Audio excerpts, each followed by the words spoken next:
It's the Empowerment Perspective Podcast, hosted by Demiso Josie and Mr. Kareem Spence. Stay empowered. All right, welcome to yet another episode of the Empowerment Perspective Podcast. I go by the name of Dr. Demiso Josie alongside.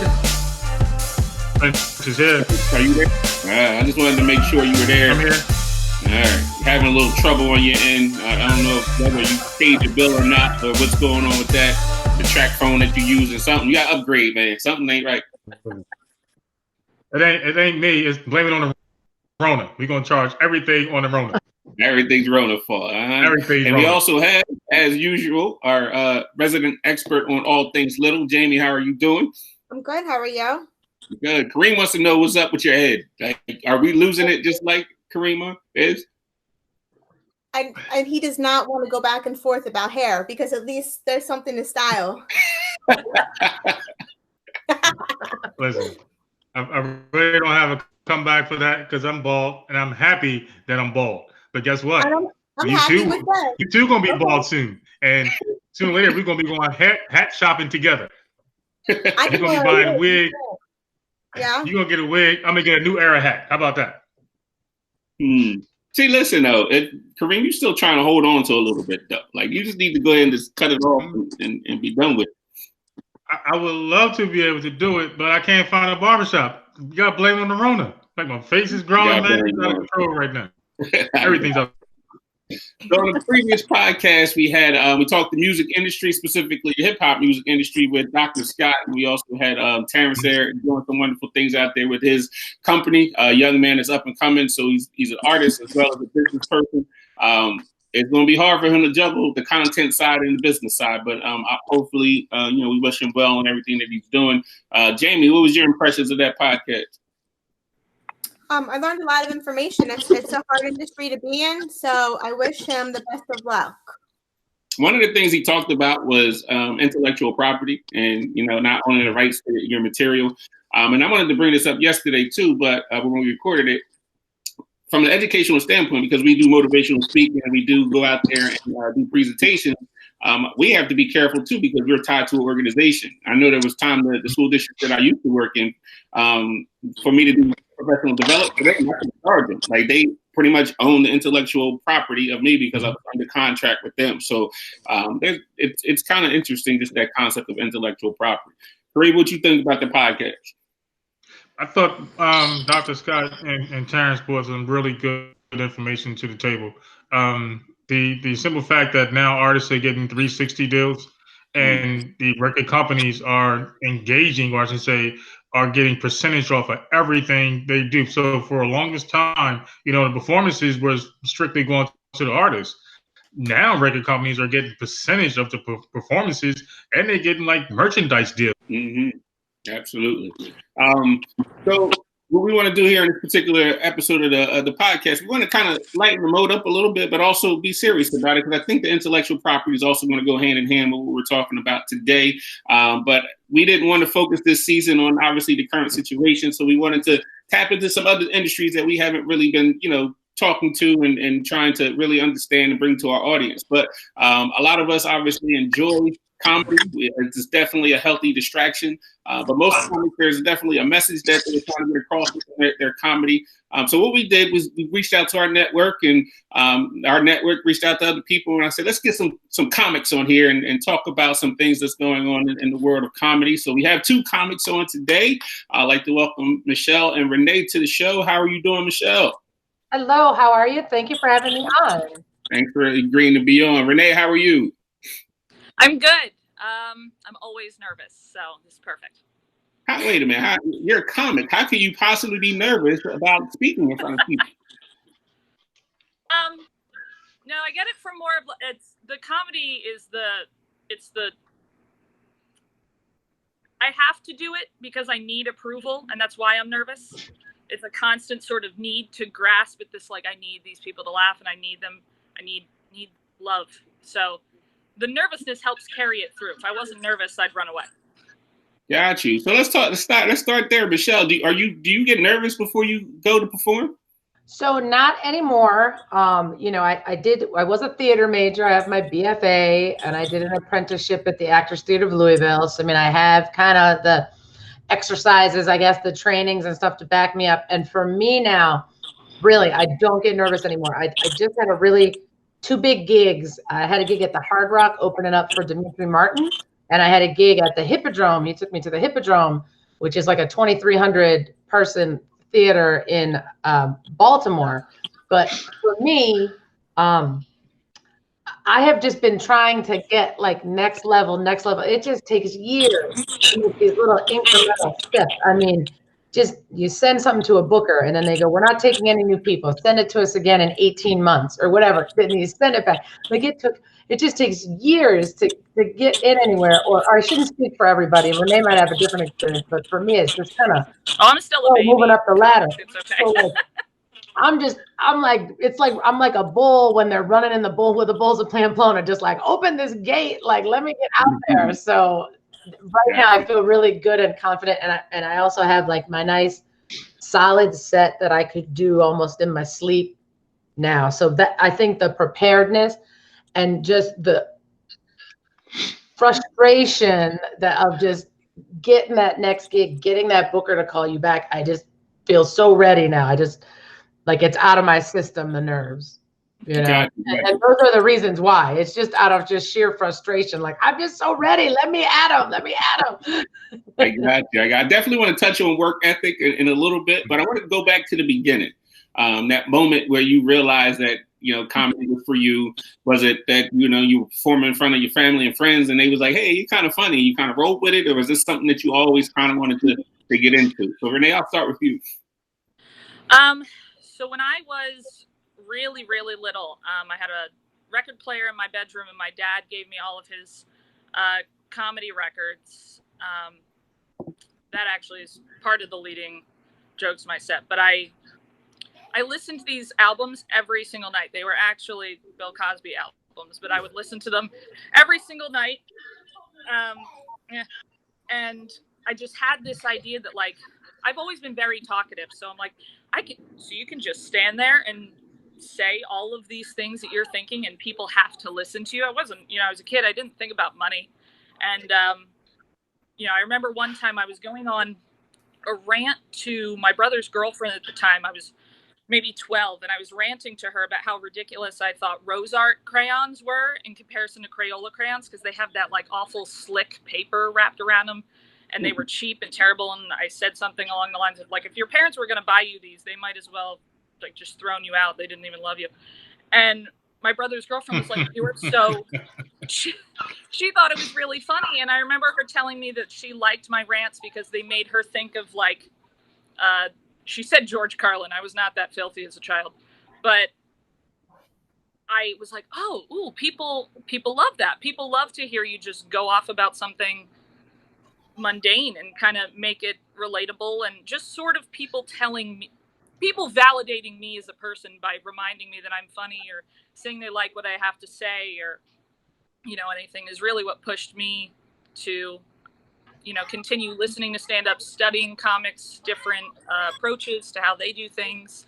And it just sort of, I also did theater for a long time, did it through school, but I didn't continue through college. But I've always just been a ham and a big look at me kind of person. So sounds like you, Kareem. There might be a future for you in comedy. Me in comedy? Man, I don't know. I don't think about that. I don't know. I don't know if I have the patience to keep calling people back and them telling me no. I just may get mad and just start like throwing bricks through windows and stuff. So I shouldn't give you that responsibility with the Primary Perspective Group, because that happens all the time to me. I mean, we trying to get gigs to go out there and do professional development. You know how many doors I got slammed in my face?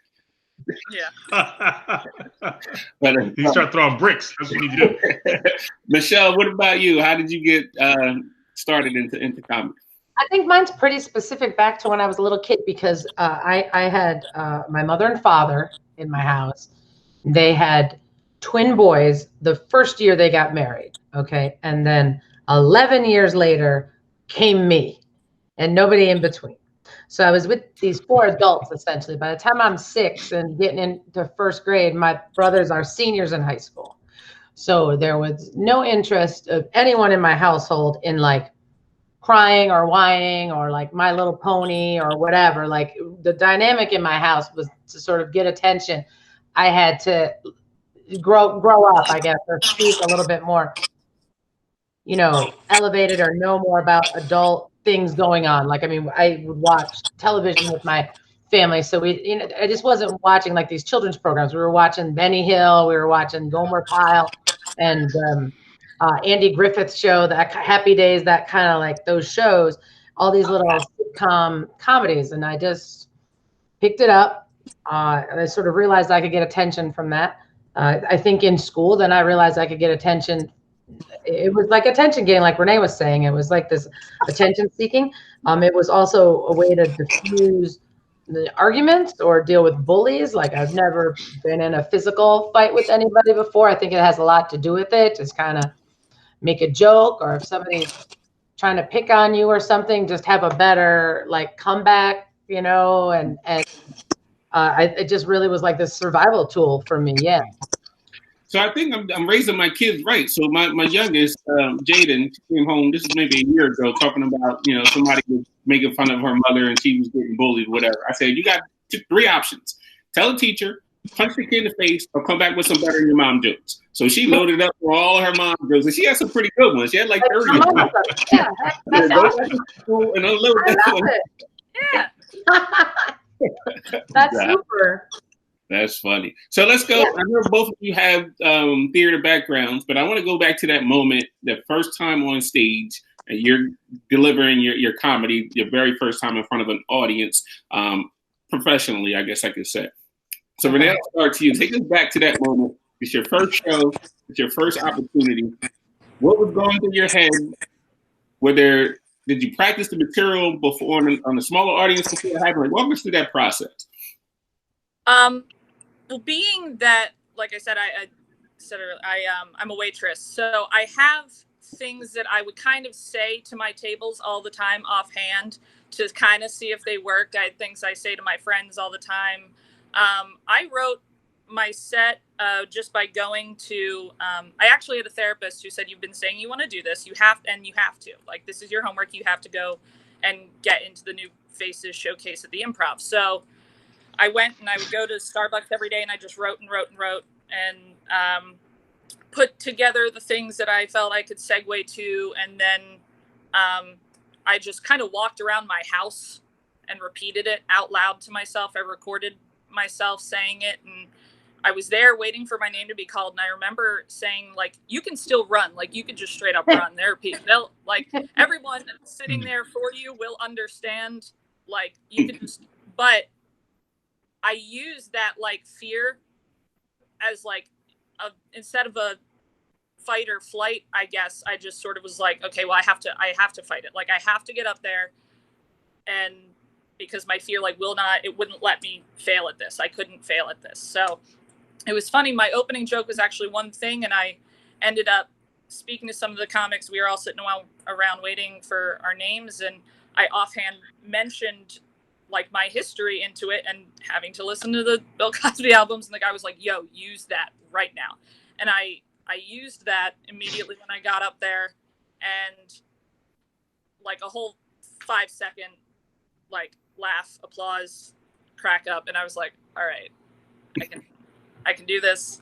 It was very good for my first time, but I think that was what was hard, because I'm still very new at this. So when you have your first time that you like totally kill, it makes it kind of hard to, I don't know if it was a good thing that I killed the first time, because it's like you have this expectation built up from then on out, and you have to kind of learn to, suck a little bit. Right. There's some things that you said that, because we obviously, we go out and we do public speaking a lot, and there's, the way that I kind of go through it is I'll talk to the audience before I even go on, and that kind of uses my nerves and things. It kind of gives me material. So then, I have what's in my brain what I want to say, but then I start feeling the audience, and I kind of get into that pocket. Once I have them, then it's kind of a lot easier to go through that process. So the preparation going into any presentation is huge. Michelle, talk about how you what was your first experience like? So I know the first experience I was on stage, I was not professional, was not paid. I was at a comedy show, and I don't remember the back and forth between the comic. I mean, the comedian was funny. I don't remember. It was, just like this guy doing his comedy, and we were in the front table, and a bunch of like 22-year-old girls. So I guess it was playing to us.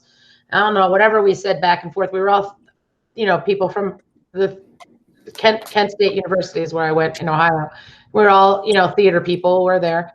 And he said something like, I think it was rhetorical, like, can you do better? And then I said, I don't know what, I mean, you're 22, you're a kid. You're like, yeah, I can. And then he handed me the microphone and I went up there and I just was up there for like a couple seconds. I got some laughs. He was happy. It wasn't confrontational. I wish I could remember what prompted him to say that. But then I went up there and I went to a couple open mics, and it was pretty easy to get on the open mics because there weren't a lot of women ever showed up. So you just always got on. Renee can say too, like, to get on these open mics, a lot of times you have to show up in person, and you're standing outside of the club because the club isn't open. You go to the club at 6, and the club opens at 7, and you sign your name up, and then you get on or you don't. And it's a real labor of love to do these open mics, but I would always be able to get on. And I did that for a little bit in Ohio. I'm from Cleveland, Ohio. So that's what started. And I think you sort of slip and slide into the paying gigs, right, Renee? Like, you get $50 here and there, then something for free. No, I'm not paid. No. Yeah, but I guess I would get a little gig. Somebody would put me on, like, we're doing a country club, and go out and open. And I really just started to, now it's presumed that I will get paid. So I think I've made it over that hump. People aren't like, paid, what do you mean? So. You got like 2 levels here. It's good. It's perfect. Wonderful. I'm older than my career, doctor, is in the perfect place if I were 24 years old. Unfortunately, I am not. So I'm a little bit behind. I'm not even 24 years old. If I was 24, I'd be in the perfect place, poised to skyrocket. So I'm a little bit of a late bloomer. Is this show about late bloomers? Because I can speak to that. Now, Jamie, I want to bring you into this because we went to San Antonio. I think that was the first time that you went and presented with us, and it was out of your comfort zone. Like, talk about that process. Talk about how you overcame your nervousness when you went to go present with us. I don't know if I actually got over my nervousness. I was probably nervous the whole time, but I thought about what I said before I said it, and that helped me speak easier. I couldn't go off the top of my head like you guys were doing. I had to think about it first so that I wouldn't stumble over my words.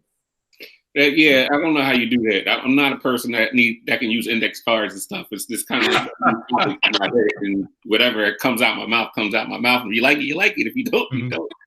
I don't know. Is that your process as well? Well, here's the thing. I pretty much feed off of what other people. So even like when you're talking, I'm processing.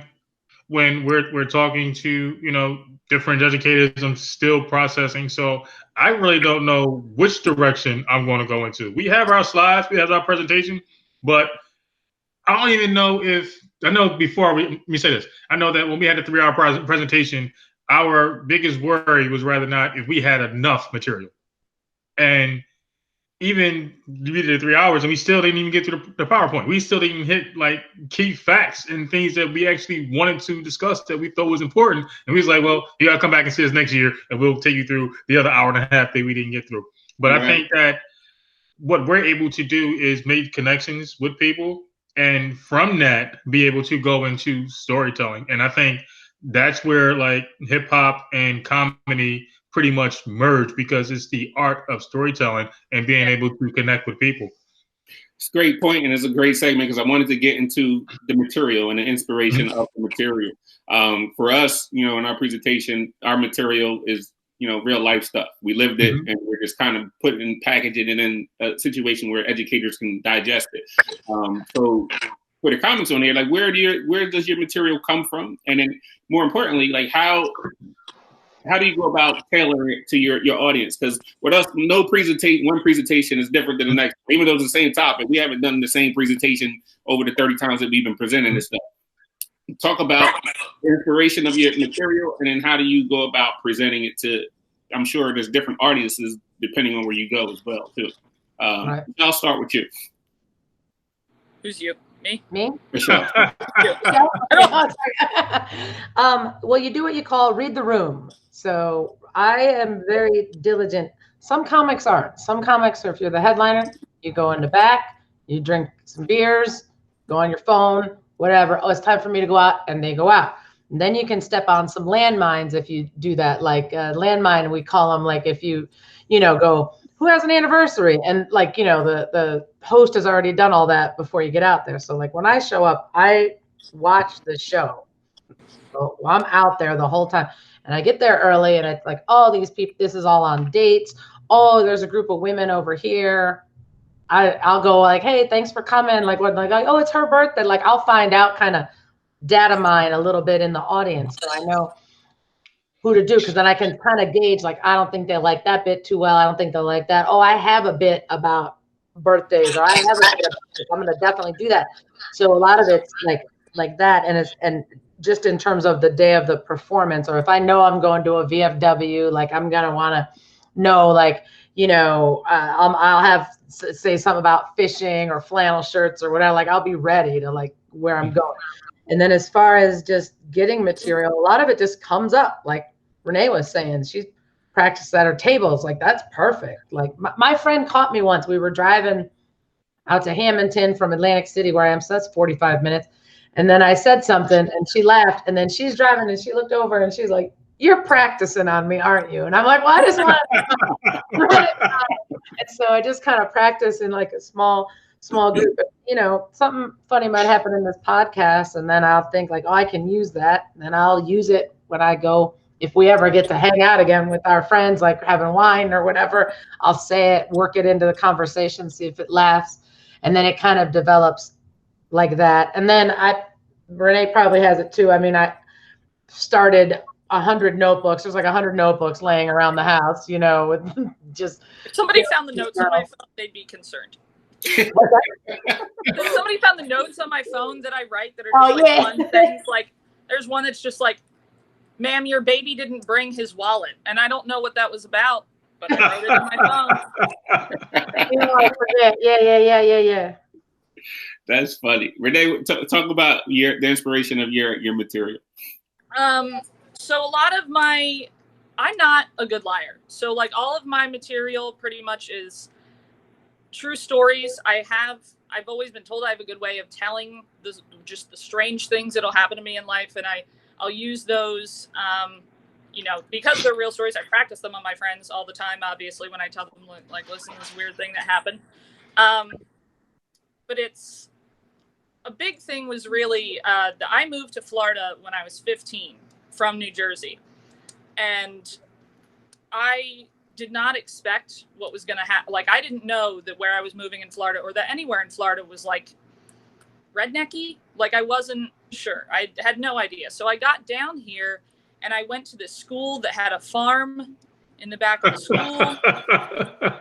and like with animals, like they're like, yeah, that 16-year-old kid who like has 4 mustache hairs and Monster Energy drink tattoo he got at somebody's house. Like, we're going to let him take care of barn animals.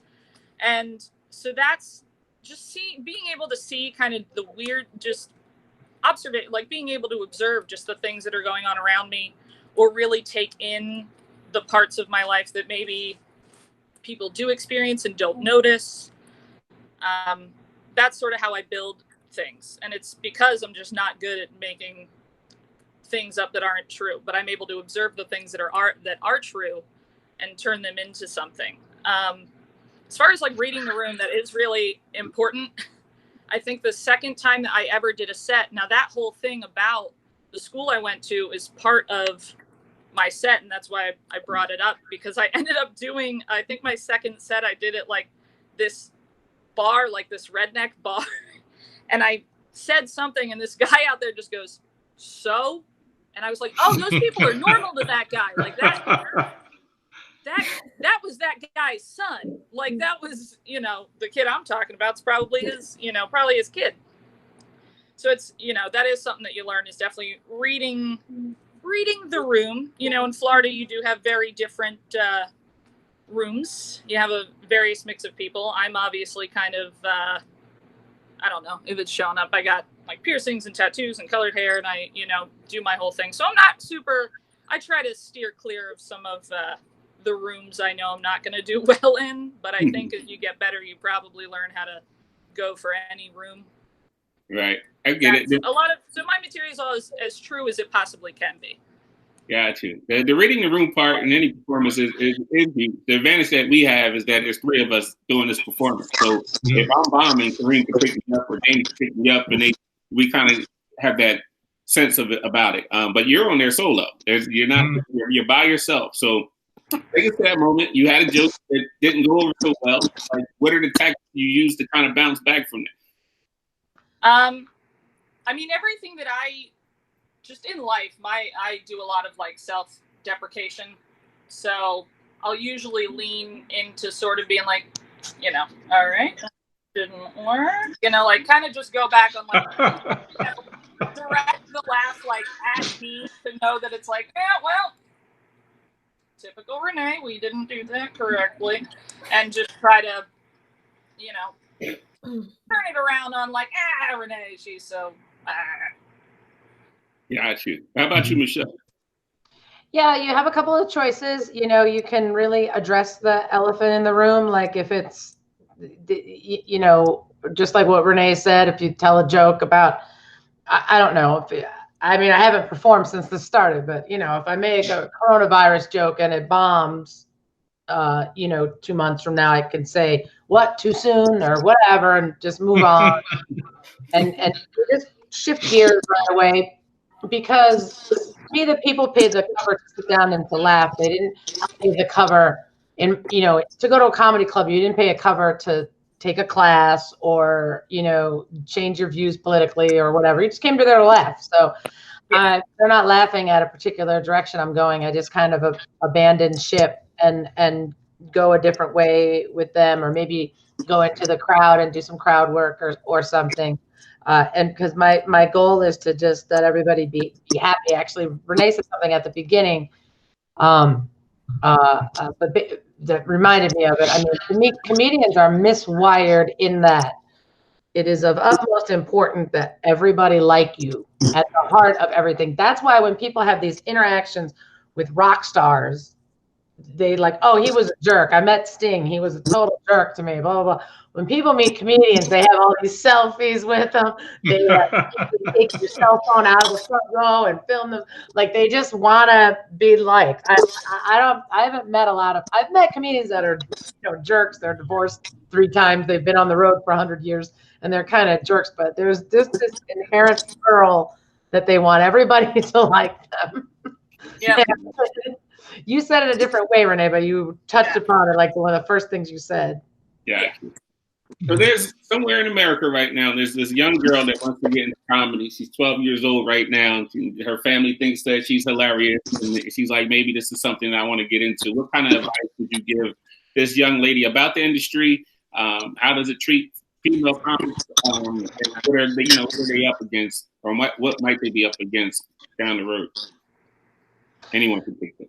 Well, I would say if in anything, if they've identified anything that is a passion that can be an occupation, where I wish I could change one thing is if I had just done theater or found comedy sooner and just done just that. Because what I tried to do in high school was like, I didn't want to be home. You know, I mean, I went from like, soccer practice to working on the yearbook and go home, get something to eat, and then come back. I had play practice or whatever. Like I was trying to do all these things. So I was just kind of like okay at all these things instead of just focusing on it. And that a passion like theater or singing or some kind of performing arts, or I guess I'm not good at visual arts, painting or anything, but I guess it applies to that. Do it also as like your hobby. Like find, you're 12 and you definitely want to be a comedian when you grow up. Well, find other 12-year-olds that want to be a comedian. And then instead of like just going to the mall and hanging out, like get your notebooks and like hang out as part of your hobby, like write those jokes and stuff so you have it. And you just keep doing it and doing it and doing it well. I don't know. I got into a song. I'll just keep on doing it and just focus on that and don't sway from your path. Because what I did was like, oh, I went to theater and then let me wait some tables and get money because I really want to own a house before I had this magic number that I want to do this, that, and the other thing. I wanted to own a house before I was 30 and stuff. So then I was waiting tables and just doing like all these side hustles. I let it go. Then I got in a relationship where I was more like, setting up the house and, I was like the pool boy, taking care of the household and stuff. And I fell away. And it's like all those years I lost. And like now I'm out trying to like, get into it now. And I just sort of fell off the path. I mean, I really am like 10, 15 years behind of where I'd like to be because I tried to do other stuff. Like, let me sell real estate. Let me get this small fortune amassed, and then I'll open a comedy club or I don't know, whatever I thought. I mean, none of that happened, but I tried to do all these like real job things, and the truth will out. I wasn't happy doing any of that. And now I'm just trying to do comedy late. So just, if you're a parent of a daughter that wants to be an artist, just get over it and just let them do it and put some money aside because they're going to need to borrow it from you from time to time. Renee, what advice would you give? I was like, from the time I was very little, just a notorious quitter. If I felt like I wasn't being perfect at something, I would be like, well, no, we're handing in our dance shoes and then we're never going to go back again. Really, theater was the one thing that I stuck through all the way through high school. And after that, I just like this real job idea that was given to me. But I've never been good at that. I mean, like I am not I'm a creative type of person who wants to do those things. But I was so afraid of not having the backup of a real job that I also until this point hadn't really allowed myself to follow the dream. Whereas, and the one thing that I always hear they're saying it in their specials and stuff now. I think Tom Segura mentioned it in his most recent specials. You have to be okay with failing. You have to be okay with messing up and not looking good and falling on your face. And that's something that I'm 29. And recently I was like, wow, like I had a friend who was posting pictures of her art, drawing, getting better. And I was like, whoa, so like the more she practices this, the better she's getting at it. That is a wild concept that for some reason I was not able to grasp until recently. I'm like, man, she gets better the more she does it. But it's so true. So it seems so obvious, but it's like you're not, if you think you're going to be fantastic the first time and you let yourself give up, that's a big mistake, so you have to just keep being resilient is a big thing in any kind of art that you want to pursue. And if I can add just one more thing, it's never too early to learn about networking because I was a little Catholic schoolgirl, and I think somehow I got this messaging that it was like unbecoming to like if you saw someone that could help you, you didn't go up and ask them for help or something. Like I would think like, this person, works at the comedy club. So like, I almost like stay away from them or something. Like I didn't want to be pushy or something. Yeah. And someone actually in my church sat down and said, I'm really good at networking. I feel like you need to improve your networking. Why don't you bring your resume up and then we'll talk about this.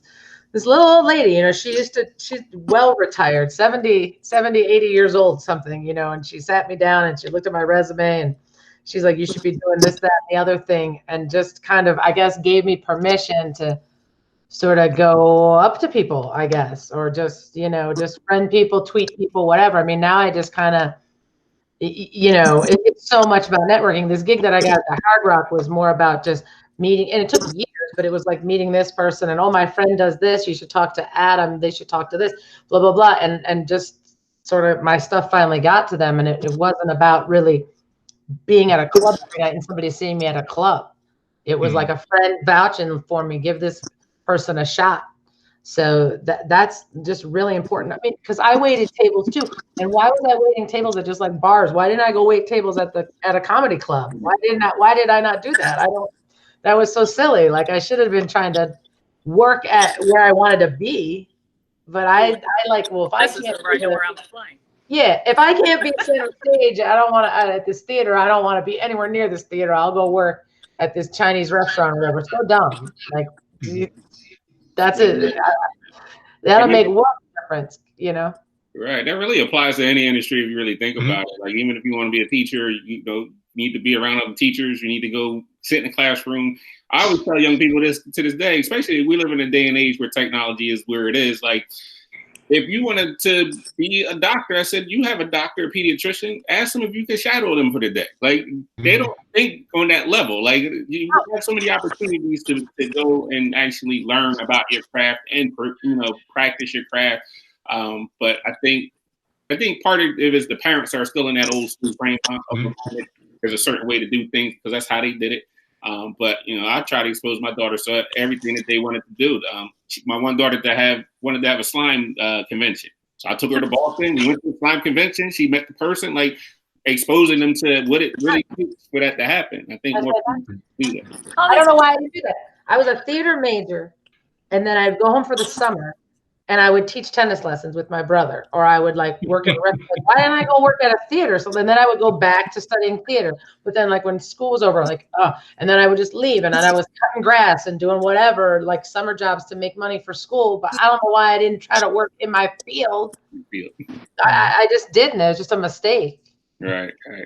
I do like the idea. Let me chime in for a second. Because I'm listening to what everybody's saying, but ultimately what happens is that we miss the opportunity in education to teach our kids how to build connections. So you said that for someone that's interested in a particular industry to be able to hang out with that particular person. I disagree with the person that's trying to become a teacher. And part of that is because you get trapped in the little mindset of an educator, and what education is today is not what reality is. So you're teaching principles that the rest of the world is not even connected to. So if we're teaching them life skills, we need to start teaching them how to build connections, how to be able to walk up to someone and say, hey, listen, I really like what you're doing. Do you have any advice for me? So even when we have like career day, we have students that will sit there and won't say absolutely nothing. Yep. Nothing. Won't even tell us about what they're interested in. We got to pull teeth to be able to get their interest out when we're trying to listen to them. And some of it's good. We also get this bad messaging about nepotism, like, oh, he just got that because he knew such and such, blah, blah, blah. But there's like a good side to it too. Like, I mean, I'm going to, I'm looking, here's Renee. I don't know her. I'm going to send her a friend request. Somebody says, hey, you're in Florida, right? Are you? Yeah. Yeah. And need somebody to, in Florida, blah, blah, blah. Like, it's not nepotism. I'm just like, hey, I did this podcast. She's smart. She's diligent. She's sober. I think she has her own heart. I can vouch for this chick. I'm just naive. I don't, but there's something to be I'm helping that booker by sending him someone competent. But we got this messaging of like, that's not fair. Kareem got on this podcast because that's a bad message sometimes. You really just amassing a bunch of people that will vouch for you as helping the employer. Great. I don't have to look anymore. Renee's just what I want. Thanks, Michelle. This is great. Right. Now here's the other thing, Misa, right? Teachers cringe when I come into the classroom and I tell all my students that I didn't use algebra over the weekend. I didn't use algebra last month. I didn't use algebra all year. So but what algebra does is it gets you in the room with other people so you can actually build connections, because you may need that person that actually knows algebra. You may need that person to come and redesign your home that is an expert at geometry. So it gets you in the room so you can have conversations and you make connections with other people. At the end of the day, this podcast would have never happened without having connections. Guy who just helped Michelle, and we didn't know each other before we even sat down and had this conversation. But and we say this all the time, like, build your network. There's a professional network, social network. You need to talk to people. You don't everything, and I'm not an expert in everything, so you need to talk to me. I do want to speak here. We have 2 segments on here that we like to have a little bit of fun with. Kareem has his segment, and then we had little bits over there. She has her segment. So Kareem's segment is all about, he's been on this quest of trying to find out people are petty. And he's trying to have people embrace their pettiness. And then we got little bits over there. She's going to talk about all things little. She's going to talk about little things that she hates. So I'm going to toss it to Kareem first, and then we'll get to little bits in a second. So I'm in the process of building what I like to call a petty army. And with my petty army, we're going to just go take over the world and be able to have a world just full of petty people. So when you guys are performing, right, and somebody doesn't laugh, do you get angry at that particular audience? Like they're a problem? Because it's a lot of times I walk in a room and I think other people are the problem, not me. I think I did. And then a comedian told me, it's never them. It's always you. You got to figure out how to make them laugh. This isn't my field. There's jerks in the world, Kareem, but I just, in my field, of course, you're like, oh, these people, they don't know. They're stupid. They don't get it. Like, I'm so highbrow humor. They don't get it. And he's like, it's never them. It is always you. So now that's my new belief system. And I'm going to crack the code. I'm going to get Jamie to laugh. I'm going to figure it out. Like, so that's me. Okay, what you got, Renee? Because I have a follow-up question. What you got? Yeah, I mean, in general, I am that kind of person who's probably like, who would say it's more something I did. Although there is a sort of twinge where it's like, if I had said this joke and I was the dude version of me, would this joke have gone over better? Oh, maybe. So I have a lot of jokes that are like, I don't do like sexual stuff, but I'll do jokes about like, that get on the risque end, and some people just don't want to hear a girl talk about like, I have drug jokes, and like some people are like, oh, I don't look like a nice girl, I don't think, but like they're like, oh, we don't want to see a girl, we want to see like some gross dude talk about these kind of things. So I get a little bit angry at that, but mostly I'm always willing to take the blame for any wrongdoing that happens in the world. I'm like, this is It's interesting because now one of my assessments that I like to do is use the movie with a woman. Her name was Rose. I'm pretty sure you guys, and she was on a boat and the boat crashed, hit the iceberg. Yeah. Okay. Yeah. His thing. There you have Rose and her newly boyfriend that's floating on this piece of wood. Now, he ultimately dies because Rose was so petty that she didn't allow him access to the board. How do you guys feel about that? Exactly how you feel about it. That's exactly what I said. Well, she knew if she let him live, her mom was going to get mad at her. Or that Billy Zane was going to get mad at her. So sometimes you gotta Carol Baskin the guy. You gotta throw him off the edge. What about that diamond that was in her pocket? Some people believe that she didn't know it was there. I firmly believe that she felt that hand-sized diamond in her pocket. Oh, honestly, the part that makes me the angriest about the movie is she waited 84 years to call a whole bunch of people to listen to her talk about her weekend fling so she could throw expensive jewelry in the ocean. Like that, like, ma'am. That's messed up. Yes. My army is growing. We're feeling the same way about Rose and her pettiness. I think that she waited for everybody to die so the statute of limitations would run out and she didn't have to worry about being convicted of any type of crime.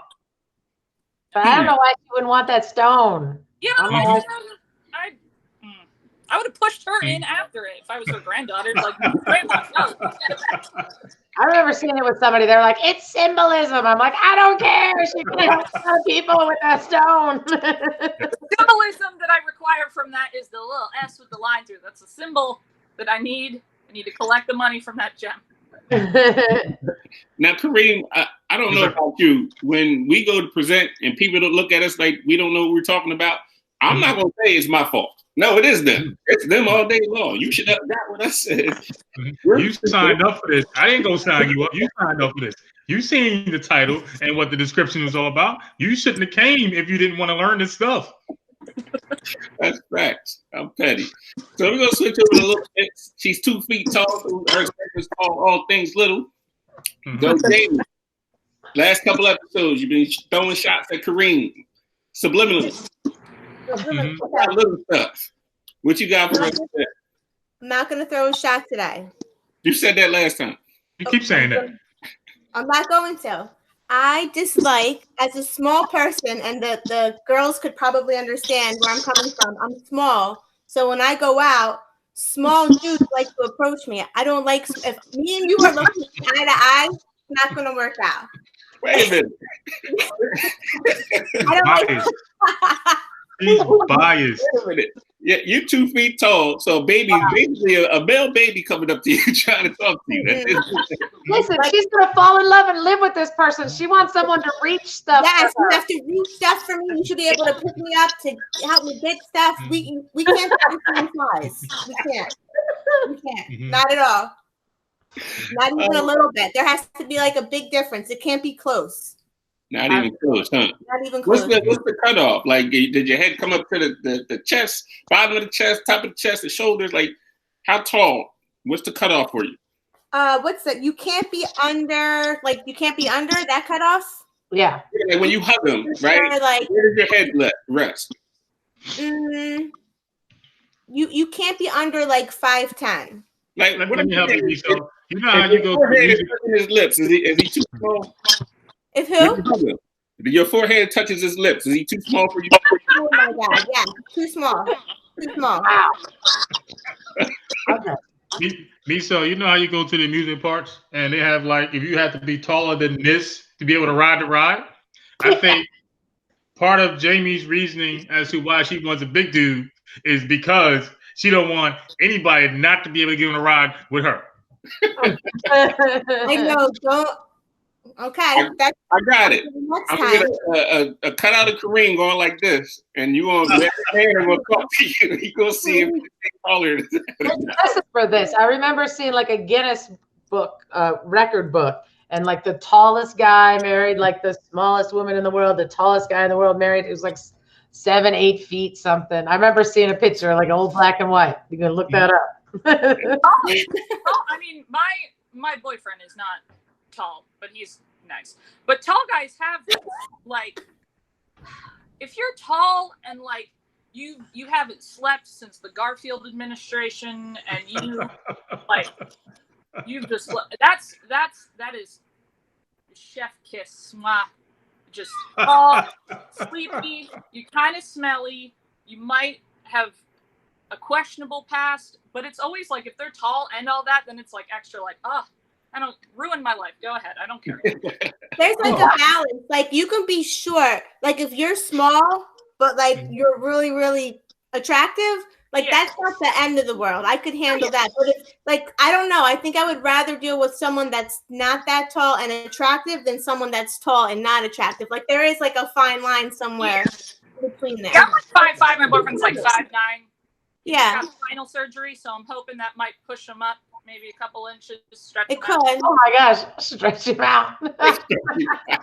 You got a whole bunch of guys in America and across the world trying to stretch themselves out for you, Jamie. Really, there people have been just hanging upside down since this podcast started, just hoping to get a shot with you. So I have to ask you, ladies, The people crank. you have to answer that question as well. One thing that you find small that you do not like. One thing that's small that I don't like, my bank account.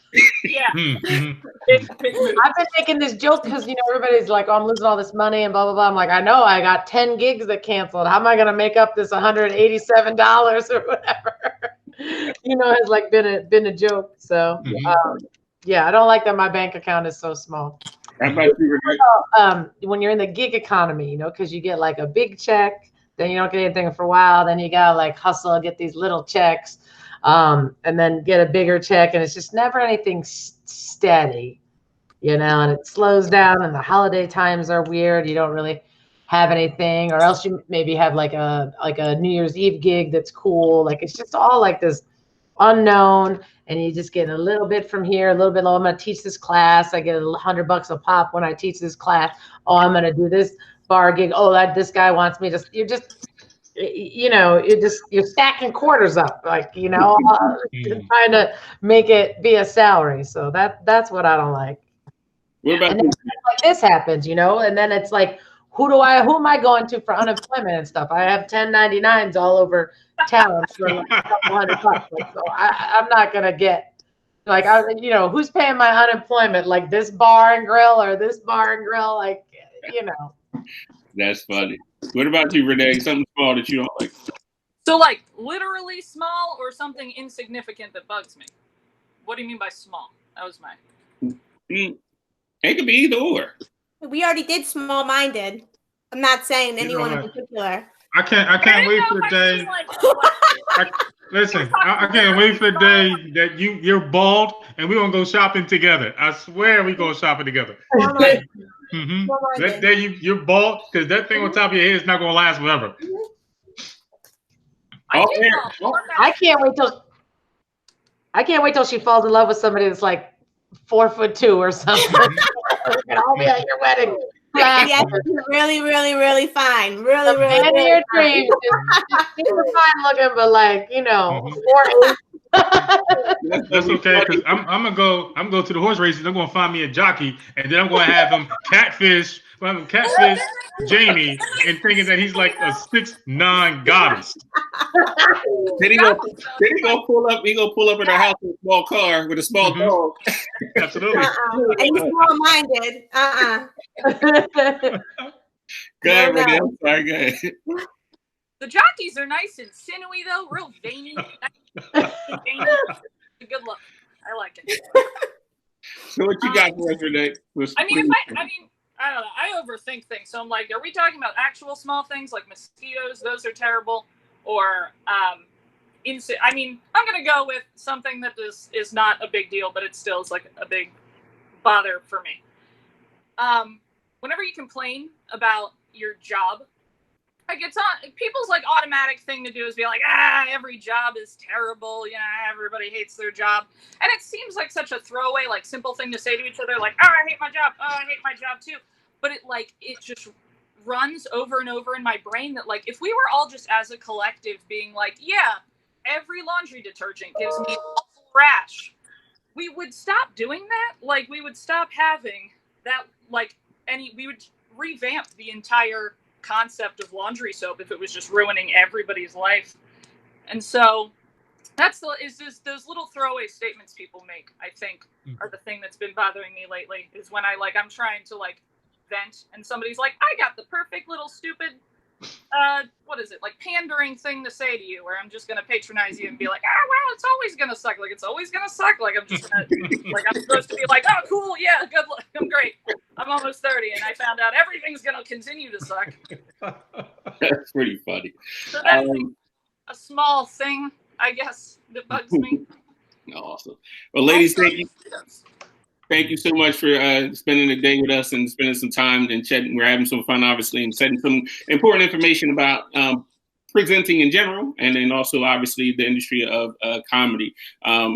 Any contact information, people can come see your content or get in contact with you when this is all over.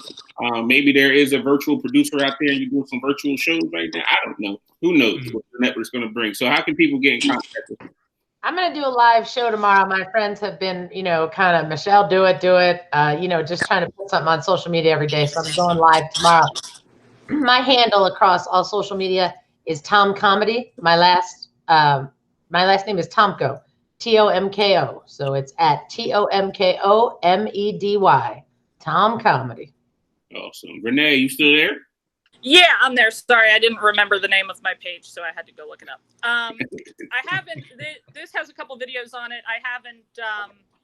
I was in a car accident last year, so I haven't done stuff in a little while. I'm going to be having neck surgery next week, but I do have a page on Facebook where people can see some of the videos that I've done, and it's Renee Minichino Comedy. The last name is I know it's way too long. It's Minichino.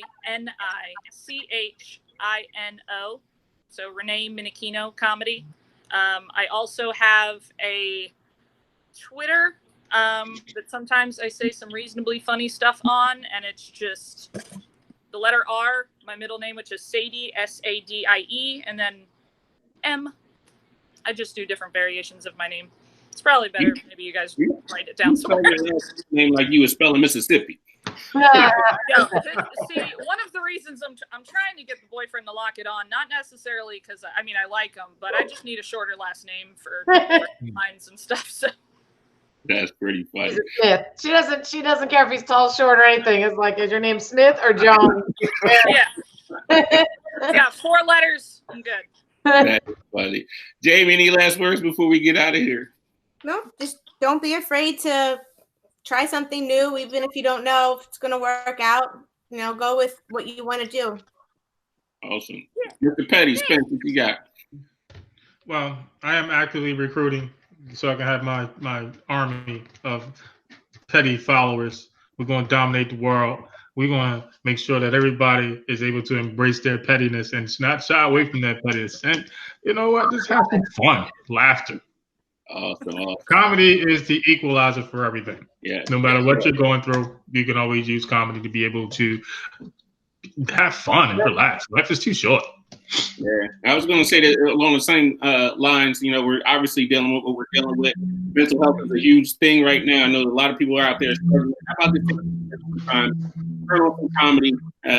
Relax and enjoy your time with your family and things. Things will get better. We're going to get through this. Make sure that we're mentally staying strong and having a balance as well. But also don't forget to have your plan in place and to work things on the back end of this. So we've been rocking with these podcasts out. We got more to come for you. So as always, stay empowered.